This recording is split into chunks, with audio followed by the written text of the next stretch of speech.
Have you ever caught yourself repeating the words of Psalm 23 like a mantra without stopping to think about what they actually mean? The Lord is my shepherd, I shall not want. We say those words so many times without noticing that behind them there's a tough question. Are you really being led by him? Or maybe you've left the shepherd behind without even realizing it. If you're tired of living in a loop of trying and failing, chasing after emptiness, this video is going to give you an answer. But heads up, you might not like what you're about to hear. We're going to walk through Psalm 23 verse by verse, and you'll confront a truth most people don't want to face. You know the psalm, but do you know the shepherd? That's the big secret nobody told you. And more than that, most of us don't realize that saying, "The Lord is my shepherd," isn't just a pretty line to memorize or recite when things hurt. It's not just comfort for sleepless nights. When you say that, you're making a life choice, a full surrender to the shepherd. Or are you just repeating empty words while you keep insisting on being the only one in charge of your path? Who honestly is guiding your life? The truth is, these days everybody wants Psalm 23, but nobody wants to be a sheep. Being a sheep means dependence. It means letting go of your own strength and admitting that without the shepherd, you get lost. And deep down, that's the issue. You're still trying to control everything. Modern life screams at you to take charge. Be your best self, hustle alone. But that relentless chase for autonomy drags us away from real rest and true direction. That's where Psalm 23 becomes an invitation to surrender. The first verse starts with a claim of possession. The Lord is my shepherd. Not the Lord is humanity's shepherd. Not the Lord is everyone's shepherd. It's personal. My shepherd. Here's the jolt. Can you really say that? Or are those words just religious catchphrases for you? No surrender behind them? Don't forget, being a sheep isn't comfortable. It's not a position of power or command. Sheep are fragile, dependent, and as hard as it is to admit, the biggest mistake you can make is forgetting you need to be led. Sheep don't know the way. They don't know the route. Sheep need a shepherd. Maybe you've lost sight of that. Now picture this. You're lost in a thick forest, can't see a way out, tired and scared. You look around, just trees and shadows. You try to move on your own, but the darkness gets heavier. Then someone shows up. He's not in a hurry. He doesn't yell. He just comes near and calmly guides you out of the dark. He doesn't force you to follow right away. He waits until you choose to trust. You're still afraid, but when you decide to go with him, he leads you. That's the shepherd. And like you, all of us are in that forest. The problem is that instead of seeking direction, many of us just keep walking alone. Again, the worst part? That behavior puts us on dangerous paths.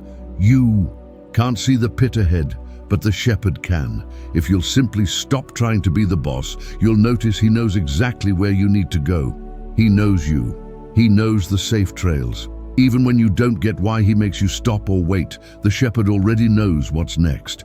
And yet, you still resist. What does that say about you? Here comes the reality check. If you're steering your life solo, Psalm 23 isn't really yours. You're just parroting empty words. I know that's a hard truth, but honestly, this is where change begins. Real hope shows up the moment you admit that on your own, you got lost. The beauty of Psalm 23 is its simple depth. The shepherd doesn't abandon the lost sheep. Even when you wander off, he goes after you. He leaves the 99 to search for the one that strayed. But for that to happen, you've got to stop pretending you know the way. You've got to cry out, "I need help," and then he comes. The biggest surprise? He never turns away those who admit they're lost. On the contrary, he comes to meet you with a heart full of mercy. The true shepherd doesn't leave you behind, and that, friend, is where everything shifts. When you finally take your place as someone who needs to be led, trust starts to grow. And that trust is what takes you to green pastures and still waters, but only when you understand that without him, you don't even know where you're headed. So here's the question you need to ask yourself. Who's really guiding your life? The my shepherd with his steady, gentle hands, or you trying to control what you can't control? Think on that. Because real change starts right here, deciding to let the shepherd be the only guide of your life. The Lord is my shepherd, I shall not want. Only this truth can fill the emptiness in your soul. And will you let him lead you? How many times have you said you're exhausted? And how many times have you tried to rest, yet the fatigue stuck around, eating you up inside? Have you noticed that it's often not work or tasks that wear us down, but our inability to truly stop? Maybe you're chasing rest, but refuse to slow down long enough to actually receive it. What you don't know, what no one tells you, is that real rest isn't a pause, it's surrender. Let me explain. Psalm 23 says, "He makes me lie down in green pastures." It's not, I lie down. It's, He makes me. Here's the secret most people miss. Rest isn't something you win on your timetable at your pace. The rest God offers is an act of surrender, when you finally stop trying to control everything and trust that He knows what's best for you. You're so used to running that you don't even notice how worn out you are. Running after success, after validation, after goals. And in the end, your soul is still empty, thirsty. What most won't admit is that rest isn't just a luxury. It's obedience. I know, that sounds tough, but it's true. Our resistance to rest exposes our lack of trust. If I stop, what's going to happen, you ask? Yourself, while you keep running until your body and soul are screaming for help. What you don't get is that while you run, you're moving away from the real source of rest. You're trying to find peace where it never existed, in control. And by doing that, you're feeding the illusion that rest shows up with success or recognition. It doesn't. True rest only comes when you surrender to the presence of God. Here's the dramatic turn. Resting isn't laziness. It isn't giving up. It isn't weakness. Resting is an act of trust. When you finally yield to the shepherd, when you let him lead you to the green pastures, that's where real peace is found. It's like God saying, I know you're tired, but now you need to stop fighting. Stop trying to control everything. Only when you stop will you hear my voice. Only then will you see the truth. You're not going to find this rest by working more or achieving more. You'll find it in quiet moments when you decide to trust and hand him your heart. Maybe you're thinking, what do I do with all my worries, with this pressure I feel? Here's the reality check. You'll never find rest as long as you keep trying to solve it all alone. Like Jesus says in Matthew 11:28, "Come to me, all you who are weary and burdened, and I will give you rest." God's rest is real relief, but to receive it, you have to stop fighting. Your constant push for autonomy, your sprint for control, is what's blocking you from experiencing true peace. He's calling you to rest, but to get there, you have to trust him enough to hand over the reins. Picture this, you're exhausted, crushed by worry, and God calls you to sit down in the green pastures and rest. He doesn't tell you to do more, he tells you to trust more. He doesn't promise an easy life, but he promises that if you rest in the pasture he prepared, your soul will be restored. That doesn't mean life turns perfect. It means with him, you'll find the strength to keep going. Finally, here's the real turning point. But rest. It's not about finding a place with no problems. It's about finding peace in the middle of them. When you surrender to the shepherd, you discover that even in the storm, there's a deep calm, a confidence that comes from God's heart. The rest he offers isn't the absence of struggle, it's complete trust in his provision and direction. So let me ask you, are you ready to stop? Ready to rest in what God has prepared for you? Or are you going to keep running alone until you're even more lost? Rest is available, but it requires surrender. When you stop fighting, you'll realize the pasture was green all along. It was your heart that was blind.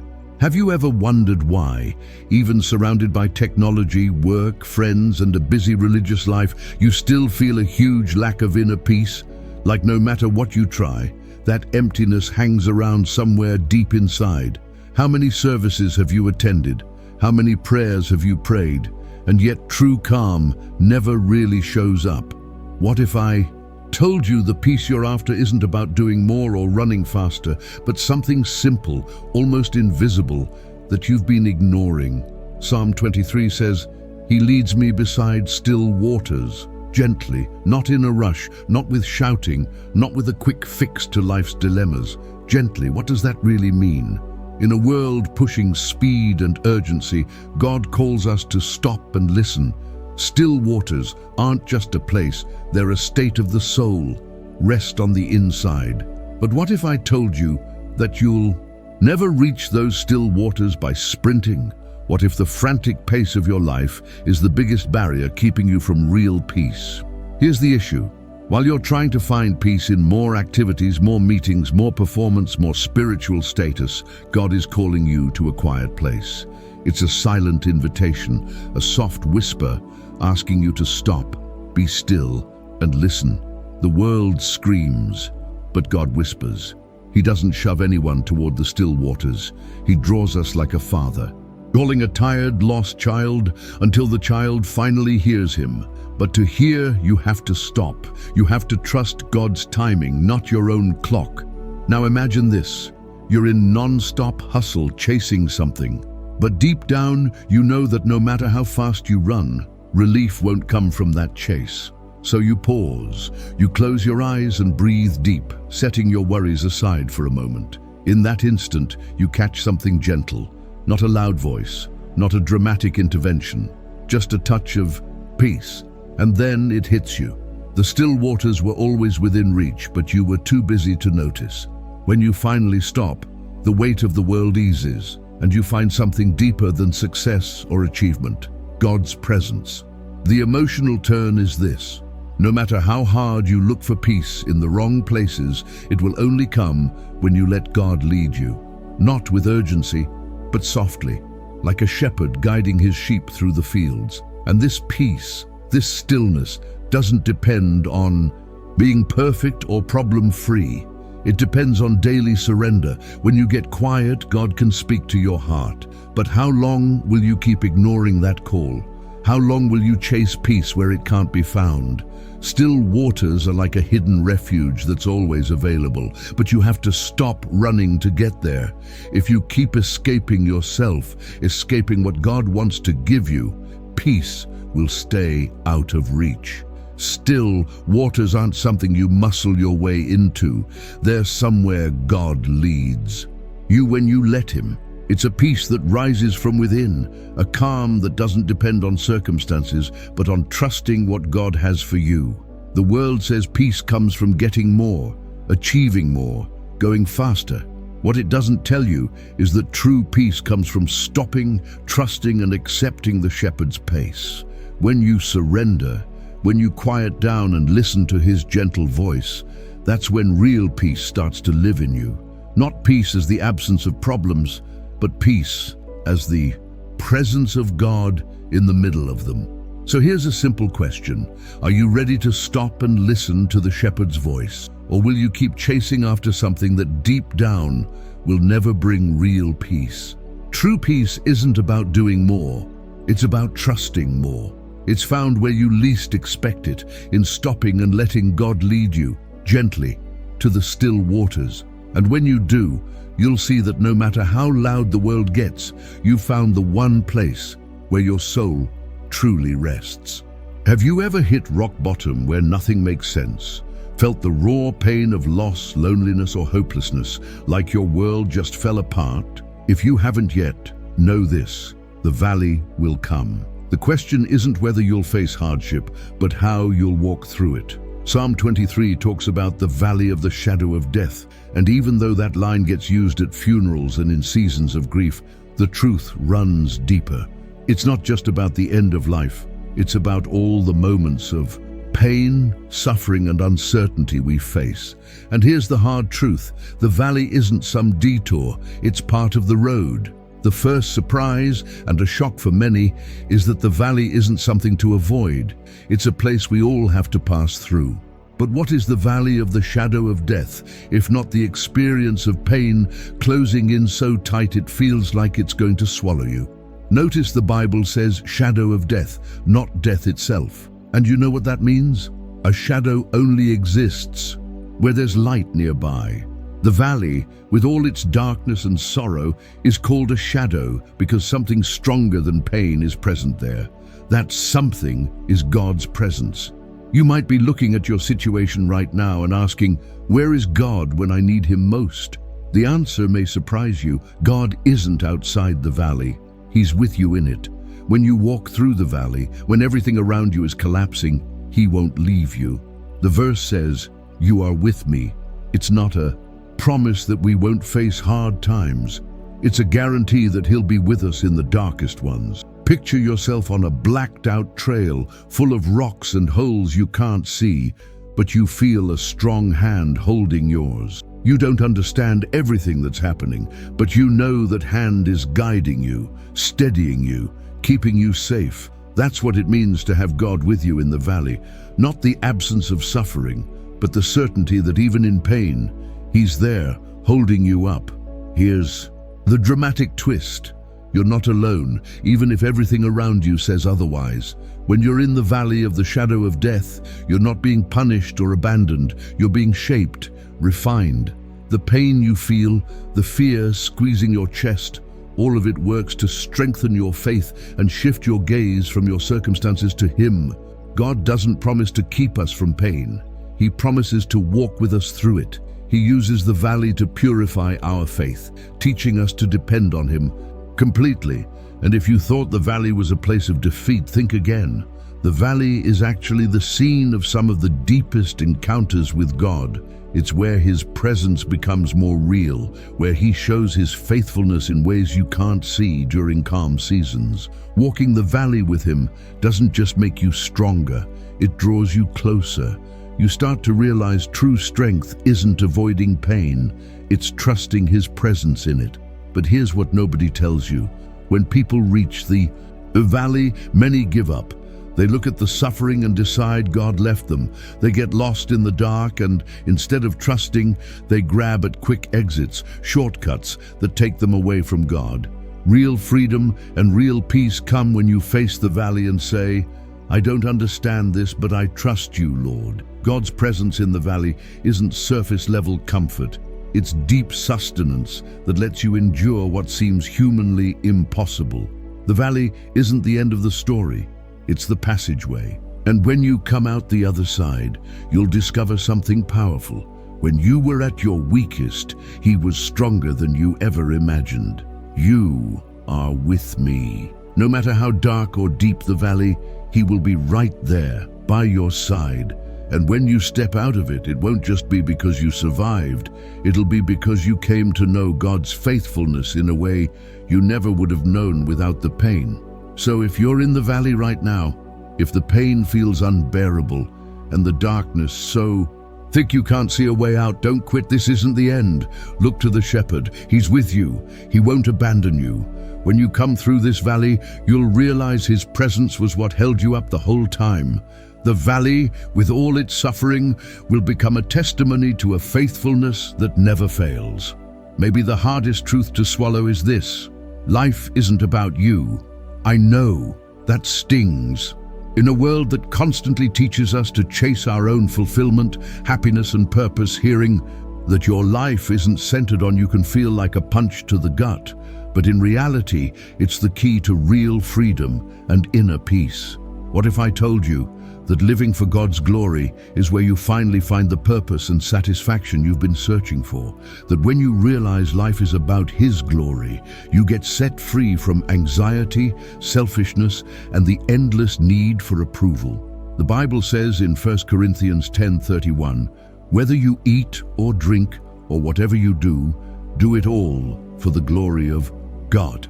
It doesn't matter what you do, where you are, or what you've achieved. If God's glory isn't at the center, everything else ends up empty. Worst of all, you eventually discover that no matter how hard you try, you're never fully satisfied. Because the satisfaction you're after doesn't come from achieving, it comes from surrender. Here's the unfiltered truth. If you're living for yourself, everything you do becomes an endless chase for something that keeps slipping through your fingers. The more you try to control your life, the more lost you get. You chase your own glory and find out it's short-lived. hollow, and meaningless, because everything you do is temporary, but God's glory is eternal. So what does that look like in real life? It means that instead of putting your own desires, ambitions, and dreams at the center, you look to God and ask, how can I glorify your name? That doesn't mean ditching your dreams or shirking your responsibilities. It means that in whatever you do, you ask, how can this reflect God's greatness? When you live that way, your life stops being about you and starts being about Him. And when that happens, your life takes on eternal purpose. Now for the dramatic shift, what you may not have realized is that living for God's glory frees you from the crushing weight of needing validation. You're no longer obsessed with recognition. You stop measuring life by applause, approval, or success. Instead, you start seeking God's presence and the honor of His name, and that's where you find something you could never get by chasing your own interests: true peace. Because when you live for God's glory, everything that happens, success or failure, praise or criticism, stops defining you.